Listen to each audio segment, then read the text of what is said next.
ఆశీర్వాదము. నిన్న నైట్ దేవుణ్ణి అడిగా, తండ్రి ఇలాగా చింతాడ మధుసూదన్ అయ్య గారు ఫోన్ చేసి రమ్మన్నారు, వాక్యం మీరే చెప్పాలన్నారు. నేనేం చెప్పాలి తండ్రి అంటే, నువ్వు నా బిడ్డ కోసం ఆశీర్వాదము అనే వాక్యం చెప్పు అన్నారు. వాక్యం చెప్పుకొని ప్రార్థన చేసుకుని వాక్యంలోకి వెళ్ళిపోతుంది. ద్వితీయోపదేశకాండము 14వ అధ్యాయము 28వ వచనము చదువుతాను చూడండి. నీ దేవుడైన యెహోవా నీవు చేయు నీ చేతి పని అంతటిలోనూ నిన్ను ఆశీర్వదించినట్లు. హల్లెలూయా హల్లెలూయా. యేసయ్యా తండ్రి, ఈ వాక్యం ద్వారా నాతో ఇక్కడున్న ప్రతి ఒక్కరితో అయ్యా మధుసూదన్ అయ్య గారితో మీరు మాట్లాడతారని నేను నమ్ముతాను తండ్రి. నమ్ముడు నీ వలనైతే నమ్మువారికి సమస్తము సాధ్యం అన్నారు తండ్రి. మీకు వందనాలు. ఇదిగో తండ్రి, ఈ వాక్యం మా మనసులో, ఆత్మలో, శరీరంలో, హృదయంలో విత్తును కాక అది ప్రార్థన చేస్తున్నాను తండ్రి. వినగల చెవుని గ్రహించగల మనసుని మాకు దయచేస్తారని యేసయ్య అతి పరిశుద్ధ నామములో అడిగి వేడుకుంటున్నాము తండ్రి. ఆమేన్. ముందుగా నాకు ఈ సమయం ఇచ్చిన దేవాది దేవుడికి నా కృతజ్ఞతాస్తుతులు చెల్లిస్తున్నాను. అలాగే నన్ను ఇక్కడ పిలిపించి నాకు వాక్యం ఇచ్చిన మధుసూదన్ అయ్య గారికి కూడా నా నిండు వందనాలు. అలాగే పాస్టమ్మ గారు కూడా నా నిండు వందనాలు. వాళ్ళ అక్క, వాళ్ళ బావ గారికి కూడా నా నిండు వందనాలు. హల్లెలూయా. ఇక్కడ దేవదూతల సమూహం ఉన్నారని నేను నమ్ముతున్నాను. ఎందుకంటే ఎక్కడైతే ఇద్దరు ముగ్గురు కూడి నా నామం ఏకీపిస్తారో అక్కడ నేను నా దేవదూతల సమూహంతో ఉంటాను అన్నాడు. హల్లెలూయా హల్లెలూయా. అయితే మన వాక్య భాగం ఏంటంటే ద్వితీయోపదేశకాండము 14వ అధ్యాయము 28వ వచనం చూసుకున్నట్లయితే, నీ దేవుడైన యెహోవా నీవు చేయు నీ చేతి పని అంతటిలో నిన్ను ఆశీర్వదించినట్లు అంటే 7 సంవత్సరాల ఒకసారి ఆ ఏడు నీకు కలిగిన పంటలో. మన వాక్య భాగము ఆశీర్వదించినట్లు వాటి మాత్రమే. హల్లెలూయా. నీ దేవుడైన యెహోవా నీవు చేయు నీ చేతి పని అంతటిలో నిన్ను ఆశీర్వదించినట్లు. అంతవరకే.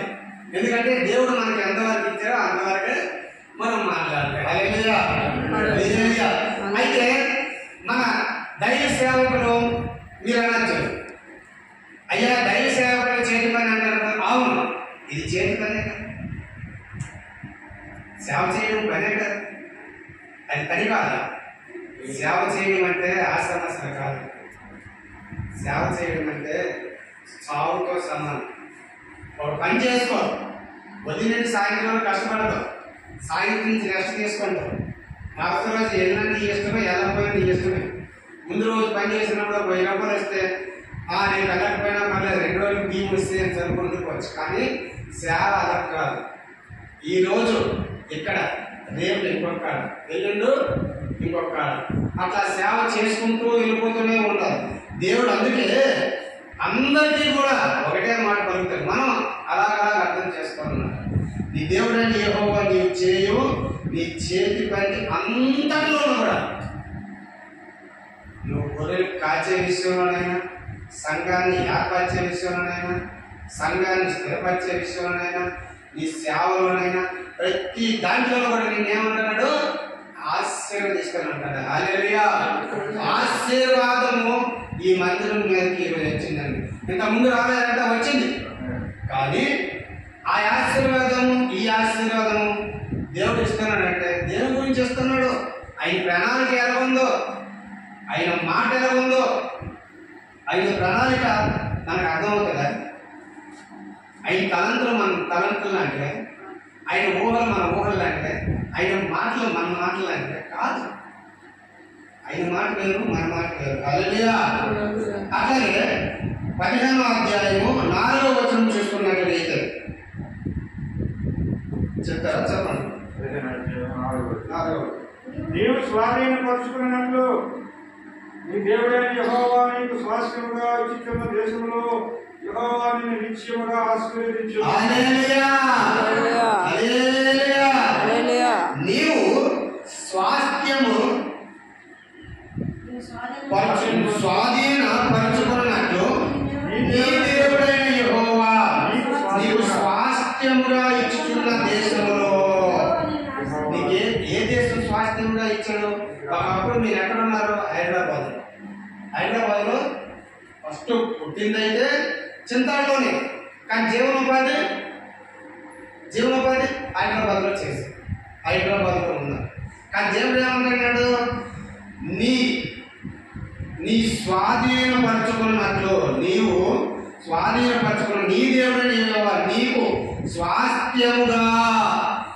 స్వాస్థ్యముగా హైదరాబాద్ వరే ఏమిచ్చాడు? చింతాడు ఇచ్చాడు. హల్లెలూయా.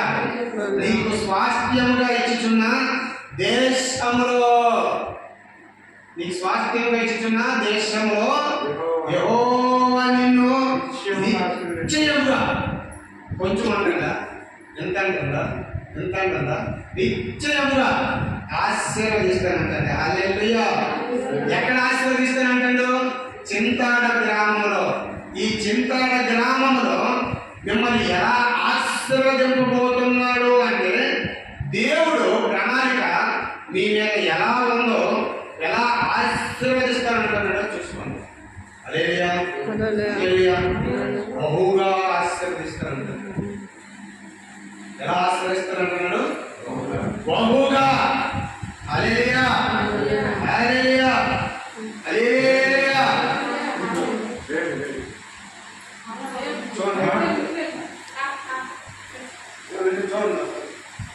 హల్లెలూయా.